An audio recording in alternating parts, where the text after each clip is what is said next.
Елімізде құмар ойынға ақша тіккендерге дүре соғылады. 3 рет ескерту жасалғаннан кейінгі қолданылатын бұл жазаның түрі лудамандардың отбасын қуантып отыр. Мақсат Олжасов, құмар ойындарға ставка тіккен үшін 3 дүре соғылады.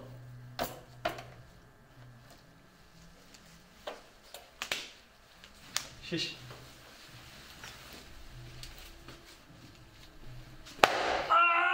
Тігесің ме енді? Жоқ!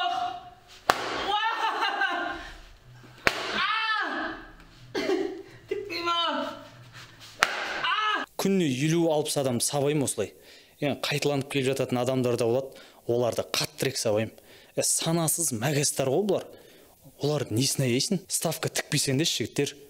Өмірлерің мәнді болады. Нормально өмір сүріп кетесің. Сен ше маған кайфанешь. Ойбай, матч қызық болсын деп 500 теңге тіге қойғанмын ғой.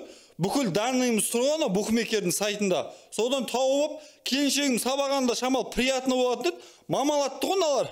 Ойбай, мамам есіме түсіп кетті ғой. Самал Санасызова, Жамал Магасова, ПТК арнасы.